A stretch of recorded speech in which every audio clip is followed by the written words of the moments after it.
শ্রমে ঘামে বেড়ে ওঠা গার্মেন্টস শিল্প বাংলাদেশের অর্থনীতির প্রধান চালিকা শক্তি। কিন্তু ইদানিং লক্ষ্য করা যাচ্ছে যে বাংলাদেশের পোশাক শিল্পে ভারতের শকুনি দৃষ্টি পড়েছে। বাংলাদেশের গার্মেন্টস শিল্পকে তারা ধ্বংস করতে নানা অপতৎপরতা চালাচ্ছে। সাম্প্রতিক আন্দোলন এবং ফ্যাক্টরিগুলোতে অস্থিরতার জন্য এবছরের ক্রিসমাসকে টার্গেট করে আসা অর্ডারগুলোর বেশ কিছু অংশ বায়াররা ভারতে সরিয়ে নিয়ে যাচ্ছেন।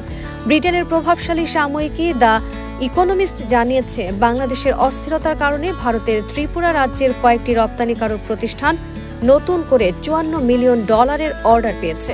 নয়াদিল্লির বাইরের আরেকটি গ্রুপ জানিয়েছে, গত অগাস্টে তারা স্প্যানিশ ফ্যাশন ফার্ম জারার কাছ থেকে 15% বেশি অর্ডার পেয়েছে। এদিকে বিজিএমইএ জানিয়েছে 40 থেকে 60টি কারখানা এখন বন্ধ আছে। 10 থেকে 15% অর্ডার সাময়িক সময়ের জন্য অন্য জায়গায় চলে গেছে। অস্থিতিশীল পরিস্থিতির কারণে বিদেশি ক্রেতারা নতুন অর্ডার দিচ্ছেন না, তারা ভারতে অর্ডার দিচ্ছেন বেশি। বিগত 20 বছর ধরে ভারতীয়রা বৈধ অবৈধভাবে বাংলাদেশে কাজ করছে, কিন্তু গত 15 বছর শুধু অবৈধ কাজেই সীমাবদ্ধ থাকেনি, পুরো বাংলাদেশের বাইং সেক্টরকে দখল করে ফেলেছে। অতিরিক্তভাবে প্রায় 30,000 ভারতীয় বাংলাদেশে টেক্সটাইল এবং পোশাক খাতের সাথে যুক্ত, যার মধ্যে কেনাকাটার অফিস রয়েছে। ভাবা যায় বাংলাদেশ হচ্ছে ভারতের তৃতীয় শীর্ষ রেমিটেন্স আয়ের দেশ।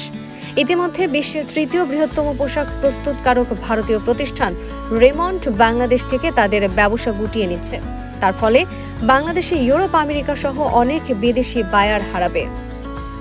এমনকি ভারত বাংলাদেশের তুলো ও সুতো রফতানি সীমিত করার সিদ্ধান্ত নেওয়ায় বাংলাদেশের গার্মেন্টস টেক্সটাইল শিল্পে ব্যাপক ক্ষতির সম্ভাবনা রয়েছে।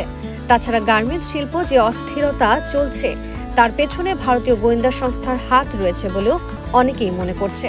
গার্মেন্টস সেক্টর এই মুহূর্তে আমাদের অর্থনীতি পুনরুদ্ধারের অন্যতম ভূমিকা রাখবে, তাই সবাইকে সব ষড়যন্ত্র মোকাবেলায় ঐক্যবদ্ধ থাকতে হবে।